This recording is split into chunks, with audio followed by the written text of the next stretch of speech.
Bonjour et bienvenue dans ce nouvel éclair d'infos. Pour ce premier épisode de l'année 2022, je voudrais vous souhaiter une belle année. Pas seulement une année faste ou une année faite de bons moments, mais juste une année intéressante à vivre. Comme l'année vient juste de commencer, il est temps de faire un petit bilan de 2021 de Tesla, mais aussi de voir les dernières informations importantes pour le futur de la marque, avec les nouvelles que nous apportera l'intervention d'Elon Musk lors de la présentation des résultats de l'année dernière, qui devrait intervenir dans les semaines qui viennent. Nous parlerons également de récents développements chez Rivian et de la position délicate de Jaguar qui pourrait être la première victime de la vague qui s'annonce parmi les constructeurs traditionnels.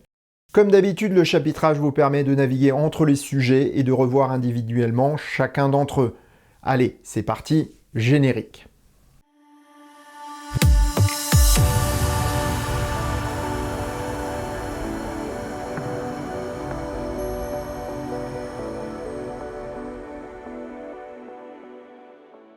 Avant de commencer, je voulais également souhaiter la bienvenue à tous les nouveaux abonnés parce que vous êtes nombreux et vous remercier du passage de la barre des 49 000 abonnés aujourd'hui. Un grand merci parce que vos abonnements permettent de faire perdurer la chaîne. Si 2022 devrait constituer un tournant pour le marché automobile mondial, 2021 en a été un pour Tesla. Depuis sa création, Tesla a été l'objet de railleries, de plaisanteries et autres petites mesquineries de la part du monde automobile traditionnel. 2021 a été bien différent. L'engouement du public pour la marque et son expansion rapide a fini par faire comprendre aux constructeurs traditionnels qu'ils se sont trompés. Enfin pour les plus lucides d'entre eux.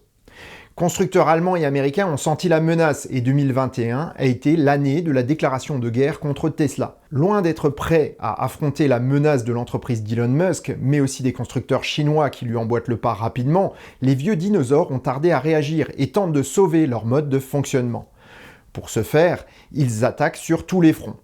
Ils ont besoin de temps et donc doivent limiter le développement de Tesla. Les attaques incessantes des écologistes allemands ou l'opposition à peine masquée de l'administration américaine n'en sont que les expressions les plus visibles. Le montage en épingle de chaque petit faux pas de Tesla ainsi qu'une désinformation organisée sont les faces les plus sombres de leurs actions. Mais tout cela n'arrive pas à contrer la progression du constructeur américain qui ne lâche rien, reste concentré sur ses objectifs et fait front avec toutes ses forces. Les constructeurs traditionnels présentent pléthore de nouveautés, mais sans mettre les moyens de production en face de la demande. Ils proposent des produits trop chers à produire, dont les rapports prix-prestation sont moins bons que les produits des nouveaux constructeurs. Enfin, lorsque ce ne sont pas carrément des faire-valoir dont la disponibilité n'est qu'hypothétique. C'est ainsi que l'année 2021 se termine pour Tesla avec la vente de 936 172 véhicules au niveau mondial, soit une progression de près de 95% par rapport à 2020 dans un marché pourtant morose. Beaucoup avaient espéré le passage de la barre symbolique du million de voitures qui aurait été réalisé si l'unité de production de Berlin avait pu ouvrir comme prévu. La pénurie de composants a bien entendu également limité les ventes et production, mais ceci est une généralité pour tous les constructeurs. Pourtant, alors que les autos thermiques demandent 3 fois moins de composants électroniques qu'une voiture électrique, c'est bien ce marché qui prend une claque énorme. C'est une première depuis le début du siècle dernier et la tendance promet de s'accentuer dans les prochaines années.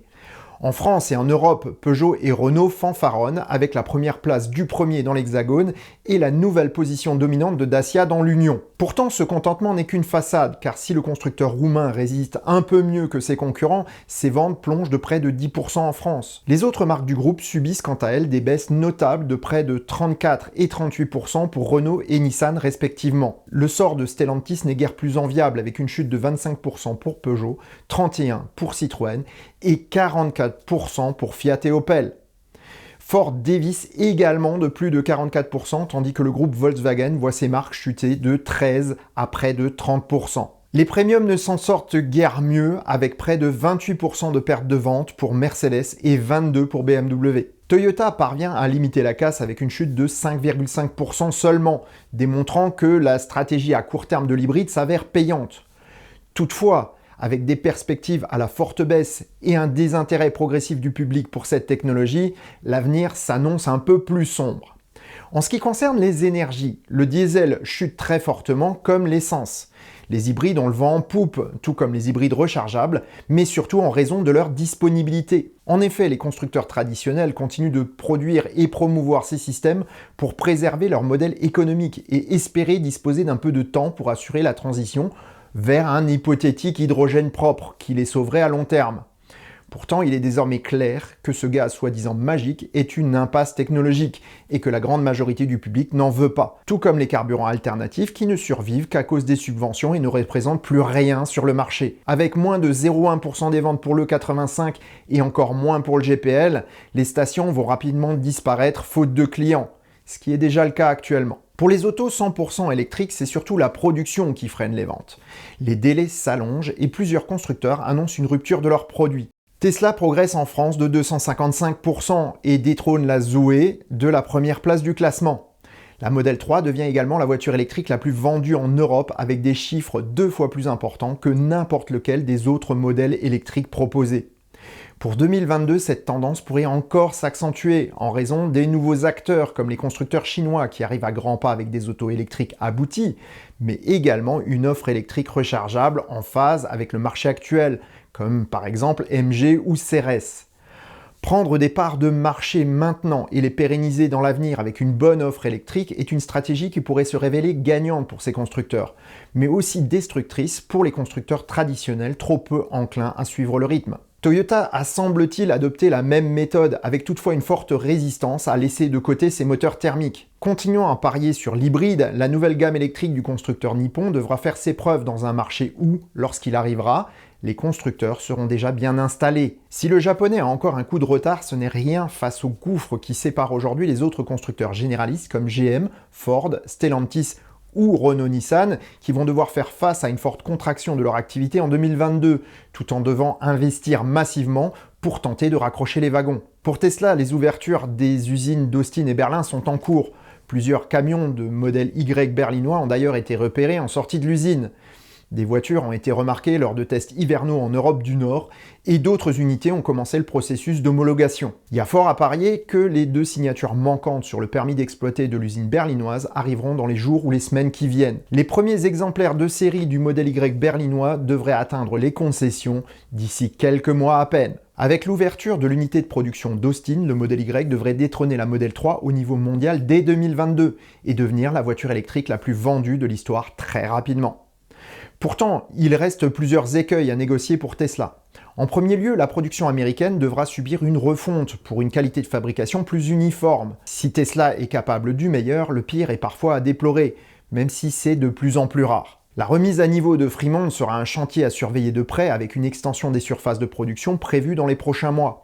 Tesla a en effet loué une nouvelle grande étendue de terrain pour y construire quelque chose. L'autre point qui devra être amélioré est le suivi après-vente et la communication client. Celle-ci est tout juste dans la moyenne, voire même un peu en dessous. Mais on en parlera lors d'un prochain épisode dédié qui arrivera bientôt. Enfin, Tesla fait face à une grande vague de rappels sur les coffres et les caméras de recul de ses modèles 3 et S. Tesla va devoir faire preuve d'efficacité tout en faisant évoluer sa manière de prendre en charge le client. Décidément, 2022 sera une année extrêmement intéressante. Après un démarrage en fanfare sur le dernier trimestre 2022, le constructeur américain Rivian doit revoir ses priorités, victime de son succès. Le 28 décembre 2021, un mail de son patron, R.J. Scaringe, retarde la mise en production de la version 180 kWh de sa gamme R1. Passant de 48 000 à 71 000 précommandes en quelques semaines, le succès des 2 tout-terrain Rivian est plus important qu'attendu. Avec en plus la production naissante des camionnettes de livraison Amazon, la capacité de production de l'usine de Normal est déjà mise à mal pour répondre à la demande. Si Rivian a prévu l'ouverture d'une nouvelle usine, celle-ci ne produira que d'ici 1 ou 2 ans au minimum, laissant le constructeur avec une grosse demande et des délais qui s'allongent. Afin de fluidifier la production, Rivian va se concentrer sur la version 135 kWh de ses modèles et retarder les développements futurs. Cela devrait permettre à l'usine d'augmenter sa cadence en standardisant les produits, stratégie déjà utilisée par Tesla en son temps. Voilà qui pourrait bien retarder l'arrivée du R1S sur le vieux continent, tout comme la sortie de modèles plus petits très attendus en Europe.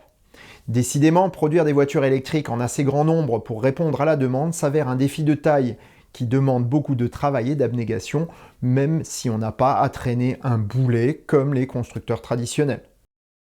Qui ne connaît pas la marque Jaguar? Bien peu de monde en vérité, mais peu de personnes savent qu'elle n'est plus anglaise depuis des décennies. Victime d'une politique désastreuse lors de son intégration dans British Motor Corporation dans les années 70, elle n'a dû son salut qu'à la reprise par Ford lors de la décennie suivante. Ayant l'ambition de vendre du luxe à un prix abordable, la marque a produit de très belles machines, mais sans parvenir à retrouver l'image qu'elle avait eue jusque dans les années 60. Reprise tout comme Land Rover par l'Indien Tata en 2010, la marque n'a cessé de décliner.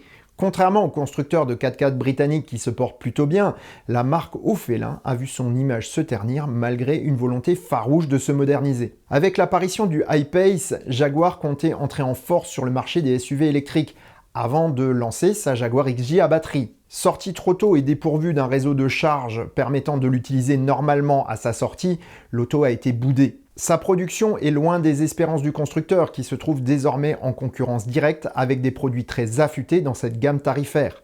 Ainsi, Volvo ou Audi font de l'ombre à la marque britannique qui peine de plus en plus à trouver preneur pour ses autos. Fin 2021, c'est une annonce surprenante qui est tombée. Jaguar ne présentera plus de nouveaux modèles d'ici 2025 et réduit sa gamme à sa plus simple expression. L'usine historique de Coventry est mise au rencard et plusieurs milliers d'employés sont licenciés. Le sort de plusieurs milliers d'autres est en suspens également. Pourtant, le Phénix pourrait bien renaître de ses cendres, mais sous une nouvelle forme. Ne pouvant rivaliser avec ses concurrents d'aujourd'hui, Jaguar se voit obligé d'évoluer et de se définir une nouvelle cible marketing. Les Rolls-Royce et Bentley n'ayant plus de britannique que le nom depuis qu'elles ont été phagocytées par BMW et le groupe Volkswagen, Jaguar a une carte à jouer dans les berlines de grand luxe. Alors même que le prince Charles roule en Tesla Model S et qu'Aston Martin est aux mains d'un milliardaire qui en a fait son jouet personnel, Jaguar va jouer la carte de l'authenticité de l'esprit britannique dont l'Inde est l'héritière. Délaissant les SUV à Land Rover, Jaguar va développer des modèles très luxueux et exclusivement électriques. Si la production sera réduite, les bénéfices d'une telle orientation stratégique pourraient bien sauver la marque et nous donner la seule représentante d'une marque d'automobile d'exception réellement britannique. Avec Land Rover et Tata qui se portent bien, le groupe indien a pris une décision difficile mais qui pourrait bien être la bonne. L'avenir nous le dira et on ne boudera pas notre plaisir à la présentation de ces nouveaux modèles. Et sur ces bonnes paroles, je vous souhaite bonne route et vous dis à bientôt pour un prochain épisode du Choucroute Garage. Portez-vous bien, ciao.